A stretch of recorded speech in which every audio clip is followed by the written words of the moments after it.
Okay વિદ્યાર્થી મિત્રો, આપણે સાતમા પ્રકરણમાં પી વિભાગના તત્વોમાં 15મા સમૂહનો અભ્યાસ કર્યો. કેટલાક ટોપિકને બાદ કરતા આપણે પી વિભાગના તત્વો વિશે સમજ્યા. હવે એમાં 15મા સમૂહમાંથી આજે આપણે 16મા સમૂહમાં આવી. 16મા સમૂહમાં પણ ઘણા બધા ટોપિક દૂર થઈ ગયા છે, એટલે બે સમૂહ સાથે કરાવી દઉં તો કઈ પ્રશ્ન નહીં થાય. એટલે આપણે 16મા સમૂહની વાત કરીએ. તો મિત્રો, પહેલી વાત તો કે 16મા સમૂહમાં કયા કયા તત્વો આવેલા છે, આ તત્વોની ઇલેક્ટ્રોન રચના કેવી હોય, આ બધું તમને આવડે છે. અને ખાસ કરીને એના ગુણધર્મોની આજના લેક્ચરમાં આપણે વાત કરવાની છે. એટલે આજના લેક્ચરમાં આપણે 16મા સમૂહના તત્વો, એની ઇલેક્ટ્રોન રચના, પ્રાપ્તિ સ્થાન, જે ટોપિક નીકળી ગયો છે પણ આપણે એને ઝડપથી થોડું સમજી લેશું. ત્યાર પછી એના ગુણધર્મોની વાત કરીએ, ઇલેક્ટ્રોન પ્રાપ્તિ એન્થાલ્પી, આયનીકરણ એન્થાલ્પી, એની વિદ્યુત ઋણતા, એની આપણે સરખામણી કરીશું. તો સૌથી પહેલા આપણે વાત કરીએ કે 16મા સમૂહના જે તત્વો છે એ કયા કયા તત્વો છે, અને આ 16મા સમૂહના જે તત્વો છે એ 16મા સમૂહના તત્વોમાં ઇલેક્ટ્રોન રચના શું છે એની આપણે વાત કરીએ. તો 16મા સમૂહના તત્વોમાં સૌથી પહેલું તત્વ છે મિત્રો, આમ તો સમૂહ 16 ને આપણે સમૂહ 16 એને આપણે ચાલ્કોજન સમૂહ કહીએ છીએ. જેમ 17મા સમૂહને હેલોજન સમૂહ કહેવાય, એમ આને ચાલ્કોજન સમૂહ તરીકે ઓળખાય. પહેલા સમૂહને તમને યાદ હોય તો આલ્કલી તત્વ કહેતા હતા, આલ્કલી સમૂહ. બીજાને આલ્કલાઇન અર્ધધાતુ. એમ 16મા સમૂહને આપણે ચાલ્કોજન શબ્દથી ઓળખીએ છીએ. હવે એના તત્વોની વાત કરીએ તો સૌથી પહેલા વાત કરીએ કે એમાં સૌથી ઉપરનું તત્વ છે એ છે ઓક્સિજન. ઓક્સિજન એનો પરમાણુ ક્રમાંક 8 છે, સંજ્ઞા O છે. ત્યાર પછીનું જે તત્વ છે એ છે સલ્ફર. હવે ઘણી બધી વાર આપણે પરમાણુ ક્રમાંક ભૂલી જઈએ. તો જો આપણને નિષ્ક્રિય તત્વની ઇલેક્ટ્રોન રચના યાદ હોય, એનો પરમાણુ ક્રમાંક યાદ હોય, તો બીજા કોઈ પણ તત્વની ઇલેક્ટ્રોન રચના તમે સમજી શકો અથવા તેનો પરમાણુ ક્રમાંક ઓળખી શકો. શું કરાય, આપણે એક આઈડિયા કરીએ કે ભાઈ નિષ્ક્રિય તત્વોમાં હિલિયમ 2, નિયોન 10, આર્ગોન 18, ક્રિપ્ટોન 36. તો એ રીતે તમારે અહીંયા શું કરવાનું છે તો કે નિષ્ક્રિય તત્વ છે એ 18મો સમૂહ છે, તો આ 16મો સમૂહ છે. એટલે નિષ્ક્રિય તત્વ કરતા અહીંયા દરેક વખતે કેટલો પરમાણુ ક્રમાંક ઘટશે? 2 નો ઘટશે. જુઓ, નિયોન 10 તો આ 8, આર્ગોન 18 તો આ કેટલો આવશે? અહીંયા 16. બસ આ તમારે ખાસ સમજવાનું છે. ઓકે. ત્યાર પછીનું છે એ સેલેનિયમ છે, પછી ટેલ્યુરિયમ છે. તો આપણે આ તત્વની વાત કરીએ, સેલેનિયમ જેની સંજ્ઞા છે 80, પરમાણુ ક્રમાંક કેટલો હશે હવે તમને ખબર પડી જાય. ક્રિપ્ટોન 36 ની પહેલા એટલે કેટલો આવશે? આ 34. બરાબર. ટેલ્યુરિયમ બરાબર, પરમાણુ ક્રમાંક કેટલો હશે? કે ઝેનોન 54, તો આના કેટલા હોય? એટલે આ એક વાત તમારે વચ્ચે બોલવાની નથી, કારણ કે આમાં હું હેરાન થઈ જાઉં છું. ઓકે, એટલે હવે નહીં બોલતા, કારણ કે આમાં આપણો જે ઓકે. તો મિત્રો, આ એક વાત આપણે ખાસ ધ્યાનમાં રાખીએ કે પરમાણુ ક્રમાંક 18માં કદાચ ભૂલાઈ ગયો હોય તો આપણે આવી રીતે, હું તમને એમ કહું કે 15મા સમૂહનો કોઈ પરમાણુ ક્રમાંક ભૂલાઈ ગયો શું કરાય, તો કે 18મા સમૂહના યાદ હોય તેમાંથી 3 બાદ કરી દેવાય, કારણ કે 15મા સમૂહમાં 3. તો આવી રીતે આપણે ઇલેક્ટ્રોન રચનાથી માંડીને બધું આપણે યાદ કરી શકીએ. ત્યાર પછી છેલ્લું તત્વ છે પોલોનિયમ, અને આ પોલોનિયમ તત્વ છે રેડિયો સક્રિય તત્વ છે. એની પરમાણુ ક્રમાંક કેટલો આવશે મિત્રો? રેડોન 86, તો અહીં કેટલો આવશે? 84. તમને બધાને ખબર છે કે પરમાણુ ક્રમાંક 80 થી ઉપરના તત્વોને રેડિયો સક્રિય તત્વ કહેવાય. એને હવામાં ખુલ્લો રાખીએ ને તો એ વિકિરણોનું શું કરે છે? ઉત્સર્જન કરે છે. બરાબર. જો કે આનો અર્ધાયુષ સમય ઘણો ટૂંકો છે, 13 દિવસનો છે. નહીતર તો અર્ધાયુષ સમય વર્ષોમાં હોય. દાખલા તરીકે યુરેનિયમનો અર્ધાયુષ સમય 76 વર્ષ છે. એટલે તમે યુરેનિયમના ટુકડાને હવામાં ખુલ્લો મૂકી દો, 1 કિલોનો ટુકડો મૂકો, તો એને અડધો થતા એમાંથી વિકિરણનું ઉત્સર્જન થઈને અડધો ખાલી થતા 76 વર્ષ જતા રહે. તો એની સામે આ રેડિયો સક્રિય તત્વ 13 દિવસ અર્ધાયુષ સમય છે, એટલે ઘણો બધું કહેવાય. હવે આપણે ઇલેક્ટ્રોન રચનાની વાત કરીએ મિત્રો, તો તમે સમજી શકો છો કે ઓક્સિજનની ઇલેક્ટ્રોન રચના શું આવશે? હિલિયમ 4 2s 2 હિલિયમ 2 2 ને 2 4 અને 4 8 બરાબર પછી સલ્ફરમાં શું આવશે નિયોન 10 3s2 અને 3p4 ઓકે પછી સેલેનિયમ શું આવશે આર્ગોન 18 પછી 4s2 18 ને 2 20 મિત્રો પણ આ 3d10 આવશે 20 ને 10 30 અને 30 ને 4 34 એવી રીતે અહીંયા આવો ક્રિપ્ટોન 36 5s2 36 ને 2 38 4d10 38 ને 10 48 અને 48 ને 4 52 એવી રીતે અહીંયા ઝેનોન 54 6s2 54 ને 2 56 પછી આવશે 4f14 56 ને 14 70 પછી 5d આવે 5d10 70 ને 10 80 અને પછી આમાં 4 84 તમે જુઓ બધામાં બાહ્ય કક્ષાની ઇલેક્ટ્રોન રચના કેવી છે સરખી છે બરાબર ને હવે હું તમને આને આધારે એના ઓક્સિડેશન આપણે બધા ગુણધર્મો એક સાથે સમજવાની ટ્રાય કરીએ બાકી તમને બધાને ખબર છે હું પ્રાપ્તિ સ્થાન કહું તો ઓક્સિજનનું પ્રાપ્તિ સ્થાન આમ તો એમ કહી શકાય કે પૃથ્વી ઉપર સૌથી વધુમાં વધુ જો તત્વ કોઈ હોય તો પહેલા નંબરે કોણ આવે ઓક્સિજન બરાબર હા પૃથ્વીના પેટાળની વાત કરીએ તો સિલિકોન આવે આપણને ખબર છે પણ આમ ઓવરઓલ તમે જો તો ઓક્સિજન સૌથી વધુમાં વધુ મળી આવતું કારણ કે હવામાં પણ ઓક્સિજન પાણીમાં પણ ઓક્સિજન બરાબર અને પૃથ્વીના પેટાળમાં મોટા ભાગના તત્વો ઓક્સાઇડ સ્વરૂપે જ હોય તમે જુઓ એલ્યુમિના તો એ શું છે એલ્યુમિનિયમ ઓક્સાઇડ છે એટલે મોટા ભાગના તત્વો ઓક્સિજન સાથે સંયોજાયેલા છે ઓક્સિજનનું પ્રમાણ એ પૃથ્વીમાં સૌથી વધુમાં વધુ આ વાતાવરણથી માંડીને બધામાં સૌથી વધુમાં વધુ મળી આવતું તત્વ છે એટલે મોટે ભાગે ઓક્સિજનની પ્રાપ્તિ સ્થાન કયું છે તો મારે કહેવાની જરૂર નથી હવામાંથી ઓક્સિજન પાણીમાંથી પણ મળે અને પૃથ્વીના પેટાળમાં પણ ઓક્સાઇડ સ્વરૂપે હોય છે સલ્ફર ક્યાં સ્વરૂપે તો કે સલ્ફર પૃથ્વીના પેટાળમાં જ હોય છે અને એ સલ્ફાઇડ તરીકે હોય તમને ખબર છે કે કાચી ધાતુઓ છે દાખલા તરીકે PbS લેડ સલ્ફાઇડ બરાબર તો કોપર સલ્ફાઇડ એટલે ધાતુઓની અંદર એ અશુદ્ધિ તરીકે એ સંયોજન તરીકે ઘણા પ્રમાણમાં મળી આવે છે બરાબર તો આ બધા એના પ્રાપ્તિ સ્થાનની વાત છે સેલેનિયમ અને ટેલ્યુરિયમ છે એનું પ્રમાણ ખૂબ જ ઓછું છે એ ધાત્વિય તત્વો છે આમ તો મારે તમને એમ કહેવું જોઈએ કે એમાં ધાત્વિય ગુણ ખરો પણ પ્રમાણમાં ઓછો છે એટલે ઓછા પ્રમાણમાં મળે અને આ તો ખૂબ જ ઓછા પ્રમાણમાં મળે છે રેડિયો સક્રિય તત્વ છે હવે આપણે વાત કરીએ ઇલેક્ટ્રોન રચનાને આધારે એના ઓક્સિડેશન આંકને સમજવાની ટ્રાય કરીએ તમે જુઓ એના ઓક્સિડેશન આંકને જો હું તમને આ વાત કરીશ તો એમાં ખાસ આપણે સમજવા જેવું એ છે થોડાક ટોપિક હું મારી રીતે આડાવડા લઈશ કારણ કે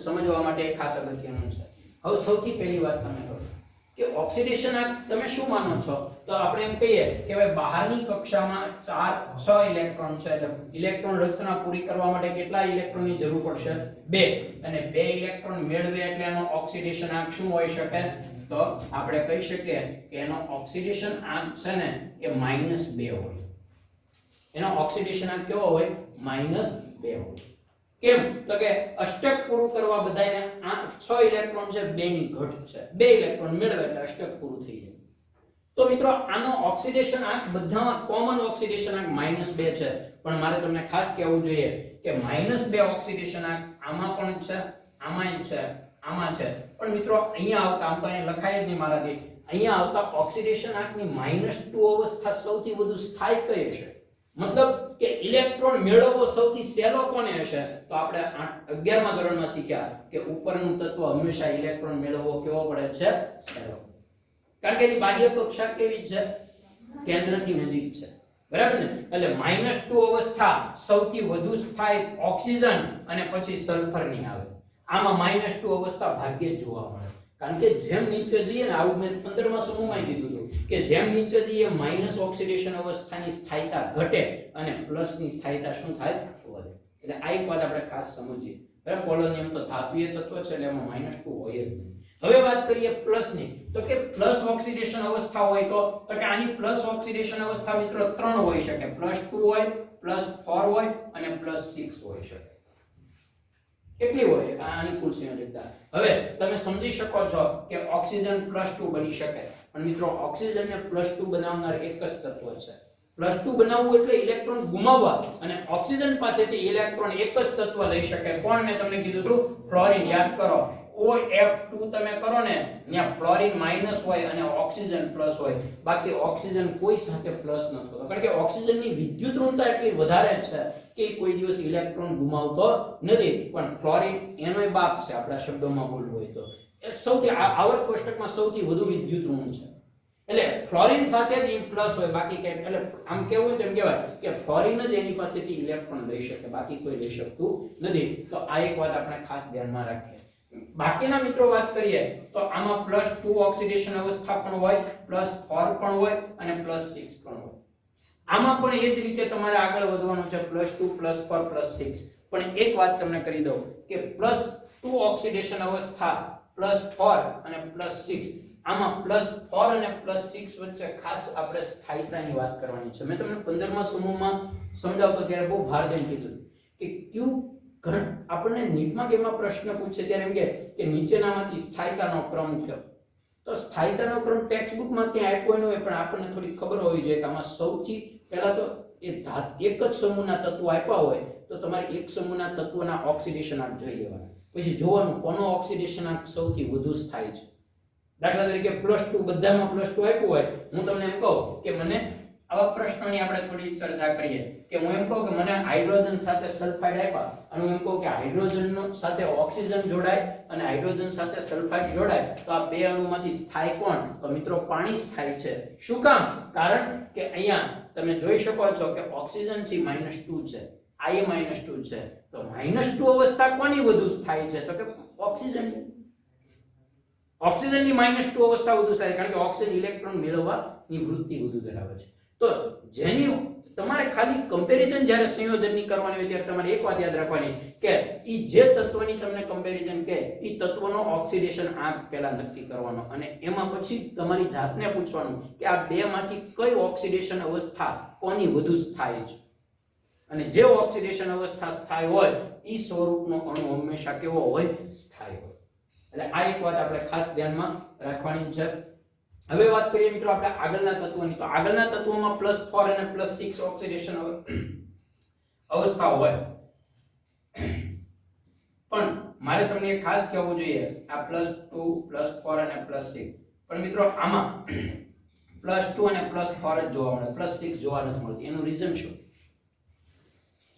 રીઝન શું? આમાં એટલે +4 અવસ્થા હોય છે, +6 પણ ભાગ્યે જ હોય, આમાં તો હોતી જ નથી. એનું રીઝન એક જ છે મિત્રો કે આ તમે ખાલી વિચારો કે +6 બનવા માટે કેટલા ઇલેક્ટ્રોન ગુમાવવા પડે?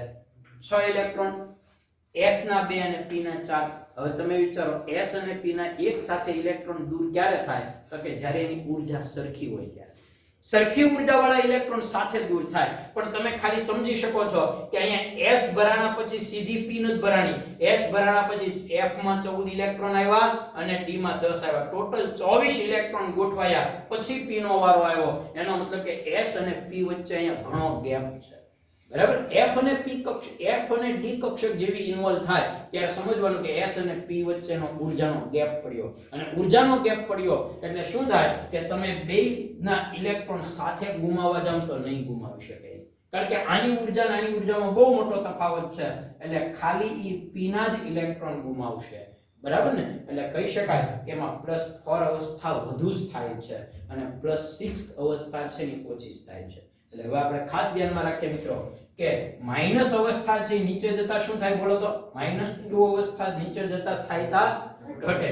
પછી +2 ની સ્થાયીતા અને +4 ની સ્થાયીતા વધે અને +6 ની સ્થાયીતા યસ મારે કહેવું જોઈએ કે ઓક્સિજન કરતા સલ્ફરમાં વધે, અહીંયા સુધી વધે, પણ અહીંયાથી પાછી શું થાય? બરાબર? એટલે આ ખાસ ધ્યાનમાં રાખવાનું છે કે +6 અવસ્થા સૌથી વધુ આમાં આપણને જોવા મળે, આ ત્રણમાં. બરાબર? નીચે જતા પછી ઘટી જાય છે. એમ આમ તો મારે -2 અવસ્થામાં તમને સમજાવવું જોઈએ. મેં એમ કીધું કે -2 અવસ્થા નીચે જતા શું થાય? ઘટે. પણ મિત્રો હકીકત અહીંયા આપવા છે, અહીંયા આ ભાગમાં વધે છે પછી કન્ટિન્યુઅસ ઘટે. એટલે હકીકતમાં સૌથી -2 અવસ્થા સૌથી વધુ સ્થાયી કોની છે ખબર? સલ્ફરની. તમને એમ થશે કે આવું કેમ? યાદ કરો ક્લોરીન ને ફ્લોરીન 11મા ધોરણમાં. ક્લોરીન અને ફ્લોરીન ફ્લોરિનની ઇલેક્ટ્રોન આકર્ષવાની વૃત્તિ વધુ હતી પણ મેળવવાની વૃત્તિ વધુ નહોતી. શું કામ? તો આપણે એવું કારણ આપતા હતા 11 માં ત્રીજા પ્રકરણમાં કે ભાઈ ફ્લોરિનમાં બહારની કક્ષા બીજી છે, તો નો ડાઉટ કેન્દ્રથી એ નજીક છે. બીજી કક્ષા હોય ફ્લોરિનમાં તો એ કેન્દ્રથી નજીક હોય છે, એ નો ડાઉટ આપણે સમજી શકીએ છીએ. એમાં 7 ઇલેક્ટ્રોન છે, બીજી કક્ષામાં 8 જ ઇલેક્ટ્રોન સમાય, એક જગ્યા ખાલી છે. આવું મેં સમજાવ્યું. અને ક્લોરીનની વાત કરીએ તો એમાં બહારની કક્ષા ત્રીજી છે એટલે કેન્દ્રથી દૂર છે. હવે આપણે એવું અત્યાર સુધી શીખ્યા જેમ કેન્દ્રથી દૂર જઈએ એમ આકર્ષણ શું થાય? ઘટે. તમારી વાત બરાબર છે. એટલે આકર્ષવાની વૃત્તિને વિદ્યુત ઋણતા કહેવાય. તો સીધી વાત છે મિત્રો કે આને ઇલેક્ટ્રોનને અહીંયા કોઈનો ઇલેક્ટ્રોન પડ્યો હોય તો આકર્ષવાની વૃત્તિ તો ફ્લોરિનમાં જ વધુ છે. બરાબર? ક્લોરીનની બહારની કક્ષા ત્રીજી છે, ત્રીજી કક્ષામાં કુલ 18 ઇલેક્ટ્રોન સમાય અને અત્યારે એની પાસે ફક્ત કેટલા ઇલેક્ટ્રોન છે મિત્રો? 7 જ છે. કેટલી જગ્યા ખાલી છે જે ખબર તમને? 11 જગ્યા ખાલી છે. 11 જગ્યા જે ખાલી છે. હવે તમે સમજો કે અહીંયા જો આને ઇલેક્ટ્રોન બીજા કોઈનો આકર્ષવો હોય તો કેન્દ્રથી દૂર છે એટલે આકર્ષણ આમાં જેટલું લાગે એટલું આમાં લાગતું નથી. પણ આપણે વાત કરી કે આકર્ષણ વધુ ભલે ફ્લોરિનમાં લાગે એટલે ખેંચવો સહેલો પણ મેળવવો અઘરો. મેળવવો એટલે શું? તો કે ઇલેક્ટ્રોનને આકર્ષી પોતાની કક્ષામાં ગોઠવવાની વાત છે, એને ગોઠવવો બહુ અઘરો પડે ફ્લોરિનને. શું કામ અઘરો પડે? તો કે એના ઓલરેડી 7 ઇલેક્ટ્રોન ગોઠવાયેલા છે, કક્ષાનું કદ નાનું છે એટલે 8મો ઇલેક્ટ્રોન જ્યારે અહીંયા દાખલ થશે ત્યારે આ નજીક રહેલા જે પહેલેથી ગોઠવાયેલા 7 ઇલેક્ટ્રોન છે ને નવા ઇલેક્ટ્રોનને શું કરે છે?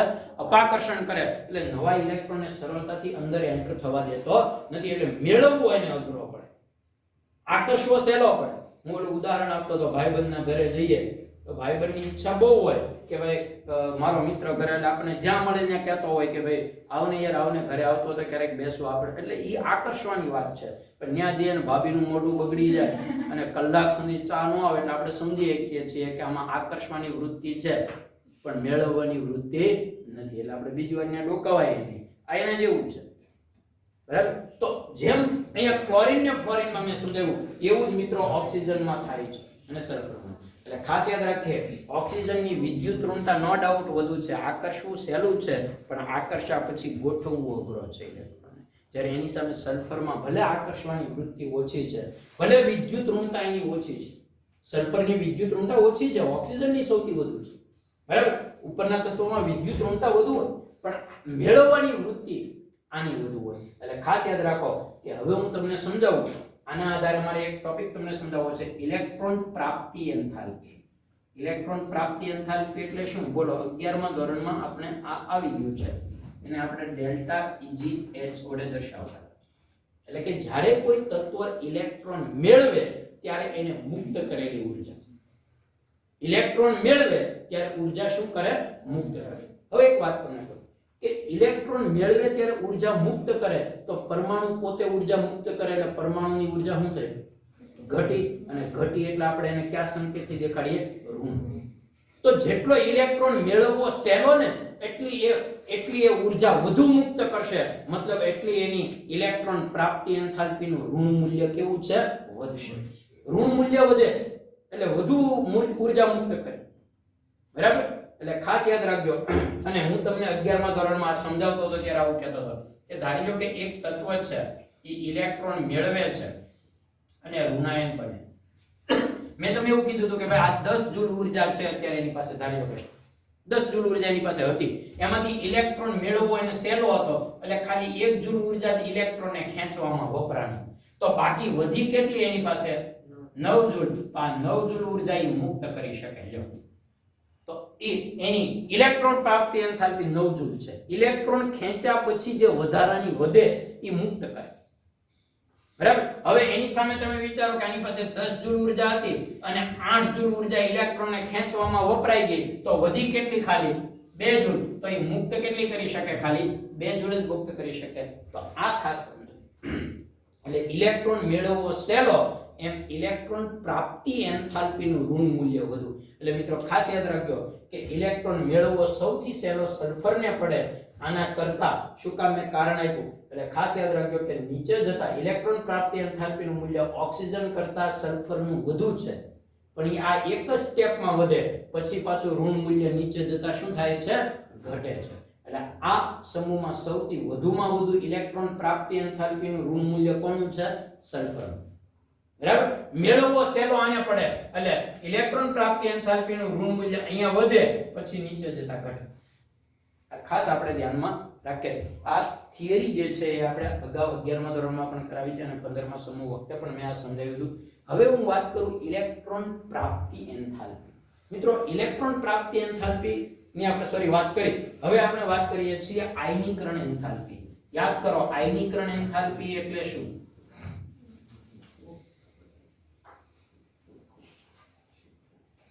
આયની ડેલ્ટા IH આયનીકરણ એન્થાલ્પી એટલે શું? તો કે ઇલેક્ટ્રોન ગુમાવે ત્યારે શું કરે ઈ? મેં તમને એવું કીધેલું કે પરમાણુ છે ને એ આમ ગણો તો સારો છે. એક વસ્તુ લે તો બીજી ગુમાવે. ઇલેક્ટ્રોન મેળવે તો ઊર્જા શું કરે? મુક્ત કરે, જે ઇલેક્ટ્રોન પ્રાપ્તિ એન્થાલ્પી કહેવાય. અને એનાથી ઊંધું ઇલેક્ટ્રોન મુક્ત કરે ત્યારે ઊર્જા શું કરે? મેળવે. એ રીતે યાદ રાખો તો રાખો, નહીતર એક સામાન્ય વસ્તુ તમને કહું કે કોઈ પણ પરમાણુ છે ઈ ઇલેક્ટ્રોન જ્યારે મેળવતો હશે ને ત્યારે ઇલેક્ટ્રોનને કેન્દ્ર અંદર તરફ આકર્ષે છે. એટલે જ્યારે ઇલેક્ટ્રોન મેળવે ને ત્યારે આકર્ષણની દિશામાં કામ થયું કહેવાય. બરાબર ને? આ ઇલેક્ટ્રોન અહીંયા લાવવો હોય તો આકર્ષણની દિશામાં કામ થાય અને આકર્ષણની દિશામાં કામ થાય ત્યારે ઊર્જા કોઈ દિવસ વપરાય નહીં. ઊર્જા ઉલટાની મુક્ત થાય. બરાબર? પણ હવે તમે ખાલી વિચારો કે આ તત્વ છે એ અહીંયા રહેલા ઇલેક્ટ્રોનને ગુમાવવો છે. તો જ્યારે ઇલેક્ટ્રોન તમે ગુમાવો ત્યારે એ તમને કેન્દ્ર એને અંદર તરફ આકર્ષે છે અને તમે એને બહાર લઈ જાવ છો તો આકર્ષણથી વિરુદ્ધ કામ થયું. અને આકર્ષણથી વિરુદ્ધ કામ થયું એટલે આપણે ઊર્જા શું કરવી પડશે? આપવી પડશે. એટલે ખાસ યાદ રાખો ઇલેક્ટ્રોન મુક્ત કરો ત્યારે ઊર્જા શું કરવાની? આપવા. અને ઇલેક્ટ્રોન મુક્ત કરવા માટે આપવી પડતી ઊર્જાને શું કહેવામાં આવે છે? આયનીકરણ એન્થાલ્પી. અને એક વાત કહી દઉં કે આયનીકરણ એન્થાલ્પીનું મૂલ્ય કઈ રીતે નક્કી થાય? તો કે ઇલેક્ટ્રોન મુક્ત કરવા માટે આપવી પડતી ઊર્જા છે ને, તો જેમ ઇલેક્ટ્રોન મુક્ત કરવો સહેલો એમ ઊર્જા ઓછી આપવી પડે. સીધી વાત છે. એટલે આયનીકરણ એન્થાલ્પી ઓછી. અને જેમ ઇલેક્ટ્રોન મુક્ત કરવો મુશ્કેલ એમ આયનીકરણ એન્થાલ્પી વધારે, વધુ બળ કરવું પડશે આપણે. હવે તમે ખાલી વિચારો કે આને બહારની કક્ષા 2p છે, અહીંયા 3p 4p 5p 6p. હવે ખાસ સમજો અને કયો મને કે સૌ અહીં ઉપરથી નીચે જતા ઇલેક્ટ્રોન ગુમાવવો સહેલો પડશે કે અઘરો પડશે? સહેલો પડે. કેન્દ્રથી દૂર જાય અને કેન્દ્રથી જેમ દૂર જાય એમ ઇલેક્ટ્રોન મુક્ત કરવો કેવો પડે? સહેલો. કારણ કે કેન્દ્રનું આકર્ષણ એને કેવું લાગે? ઓછું. સમજીએ કઈ વસ્તુ છે? કેન્દ્રનું આકર્ષણ ઓછું લાગે તો ઇલેક્ટ્રોન મુક્ત કરવો સહેલો છે અને ઇલેક્ટ્રોન મુક્ત કરવો જેમ સહેલો એમ આયનીકરણ એન્થાલ્પીનું મૂલ્ય નીચે જતા શું થાય છે? નીચે જતા શું થાય છે? ઘટે છે. મતલબ ઓછું હોય છે. એટલે ખાસ યાદ રાખજો કે આયનીકરણ એન્થાલ્પીનું આમ તો તમે જુઓ ને તો બે વસ્તુ ઘટે જ છે. ખાલી ઇલેક્ટ્રોન પ્રાપ્તિ એન્થાલ્પીમાં ખાલી ઓક્સિજન કરતા સલ્ફરમાં વધે, પછી નીચે જેમ ઘટે એમાં આયનીકરણ એન્થાલ્પી પણ નીચે જતા શું થાય છે? ઘટે છે. બરાબર? એટલે આ થિયરી તમારે ખાસ સમજવાની છે. આ ટોપિકને આધારે નાના પ્રશ્નો ઘણા બધા પૂછે. ઓક્સિડેશન આંક તમારે ખાસ સમજવાનો છે અને એ રાસાયણિક ગુણધર્મમાં આ લોકોએ જે લીધું છે એના કરતાં મેં થોડું મારી રીતે ઇલેક્ટ્રોન રચનાના આધારે સમજાવવાની ટ્રાય કરી. એટલે એમાં જે ટોપિક પ્રમાણે લીધું છે મેં એને આખી એક સળંગ થિયરી પ્રમાણે લીધું છે. એટલે આ એક ખાસ ધ્યાનમાં રાખજો. હવે છેલ્લી વાત કરી દઉં. વિદ્યુત ઋણતા. વિદ્યુત ઋણતા એટલે આકર્ષવું. ઇલેક્ટ્રોન પ્રાપ્તિ એન્થાલ્પી એટલે આકર્ષા પછી મેળવવું અને વિદ્યુત ઋણતા એટલે આકર્ષવું. એ તો તમને ખબર છે વિદ્યુત ઋણતા સૌથી વધુ કોની હોય? ઓક્સિજન. નીચે જેમ વિદ્યુત ઋણતા શું થાય? ઘટે. આકર્ષવાની વૃત્તિ નીચે જેમ ઘટે. એટલે આ વાત આપણે ખાસ મિત્રો ધ્યાનમાં રાખવાની છે. તો અહીંયા આપણે આ તત્વની ગુણધર્મોની વાત કરી અને આવર્તનીય ગુણધર્મો કહેવાય મિત્રો. વિદ્યુત ઋણતા, આયનીકરણ એન્થાલ્પી, ઇલેક્ટ્રોન પ્રાપ્તિ એન્થાલ્પી. હવે હું તમને સમજાવું. બે ગુણધર્મો બાકી છે આવર્તનીય ગુણધર્મો. એક પરમાણુય ત્રિજ્યા અને એક આયનીય ત્રિજ્યા. કેવા લ્યો? ઉપરથી નીચે જઈએ એમ પરમાણુય ત્રિજ્યા શું થાય? વધે. આયનીય ત્રિજ્યા પણ આ તો આપણને ખબર જ. શું કામ વધે? તો કે ભાઈ અહીંયા બીજી કક્ષા, ત્રીજી કક્ષા, ચોથી કક્ષાનું ક્રમ વધ્યો. મતલબ કે પરમાણુનું કદ, અને કદ વધ્યું એટલે ત્રિજ્યા વધી. અને પરમાણુય ત્રિજ્યા વધે તો આયનીય ત્રિજ્યા પણ વધે જ. પણ મિત્રો એક વાત ધ્યાનમાં રાખજો કે તમે જ્યારે બે આયનોની સરખામણી કરો તો સલ્ફર ઓક્સિજન -2 હોય તો સલ્ફર -2 સાથે જ સરખામણી કરાય. પછી ઓક્સિજન માઈનસ લઈએ અને સલ્ફરને આપણે કદાચ +6 લઈ લઈએ તો પછી સરખામણી એમ નહીં કરે. તો એમ નહીં કહી દેતા કે ઓક્સિજન કરતા સલ્ફરની ઓછી વધે છે ત્રિજ્યા. નહીં, ઓક્સિજન આયન કરતા બોલો સલ્ફરની આ વખતે ઘટે છે. આમાં ઓક્સિજન કરતા સલ્ફરની ઓછી છે બોલો. તમને એમ થશે કે આપણે તો વાત કરી કે નીચે જેમ કદ વધે એટલે ત્રિજ્યા વધે, પરમાણુની ત્રિજ્યા વધે ને આયનીય ત્રિજ્યા. આયનીય ત્રિજ્યાની જ્યારે કમ્પેરિઝન કરો ને ત્યારે એમનામ સીધો જવાબ તમે તો જ આપજો કે જ્યારે પરમાણુ એક સરખી અવસ્થામાં હોય, મતલબ આયન એક સરખો હોય, માઈનસ હોય તો બે સરખા માઈનસ, પ્લસ હોય તો તમે જેમ સરખામણી ઉપરથી નીચે જતા વધે છે લખી નાખો હાલ છે. પણ જ્યારે અલગ અલગ વીજભાર હોય ત્યારે કોઈ દિવસ આવું નહીં બોલતા, કારણ કે આમાં ભૂલ પડશે. હું તમને એક ઉદાહરણ આપું છું. આ બેમાં કોની ત્રિજ્યા વધુ છે? આયનીકરણ ત્રિજ્યા. હું તમને સમજાવું. ભાઈ ઓક્સિજનનો પરમાણુ ક્રમાંક કેટલો છે? 8 અને -2 છે, એનો મતલબ બે ઇલેક્ટ્રોન એને શું કર્યા? તો 8 ને 2 કેટલા થયા? 10 ઇલેક્ટ્રોન થયા. એટલે એની ઇલેક્ટ્રોન રચના કોના જેવી થઈ ગઈ? નિયમ. ઓકે, હું અહીં લખું હાલો કે આની પાસે પ્રોટોન કેટલા છે? તો કે 8 જ છે અને ઇલેક્ટ્રોન કેટલા થઈ ગયા? હવે અહીં આવો. આનો પરમાણુ ક્રમાંક 16 છે અને એમાં +6 છે. +6 નો મતલબ 6 ગુમાવ્યા. હવે તમે વિચારો 6 ઇલેક્ટ્રોન ગુમાવે તો વધે કેટલા એની પાસે?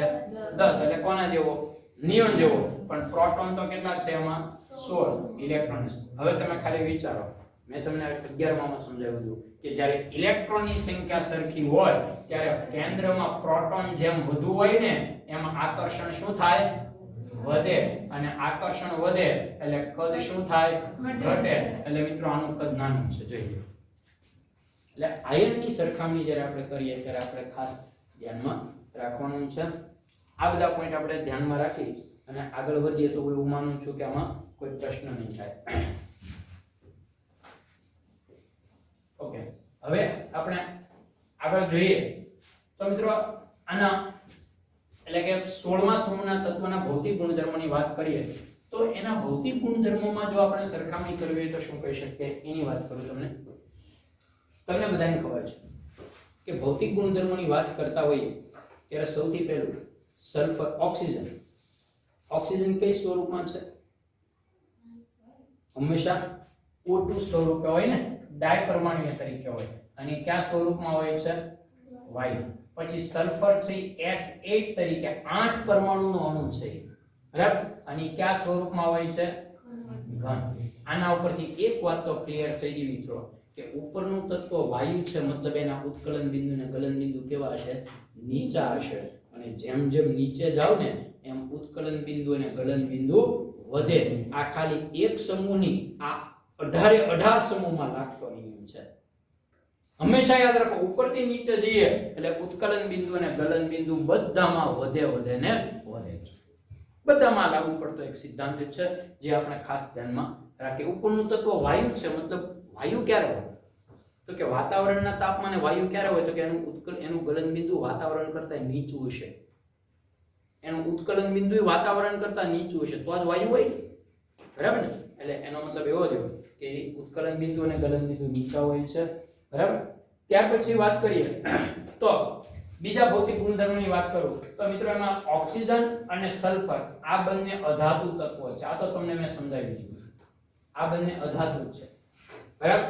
ત્યાર પછીના જે બે તત્વો છે સેલેનિયમ અને ટેલુરિયમ, એ બંને છે એ આમ જુઓ તો અર્ધધાતુ જેવા છે, બરાબર? સેલેનિયમ અને ટેલુરિયમ છે એ અર્ધધાતુ જેવા છે. સેલેનિયમ અને ટેલુરિયમ કેવા છે?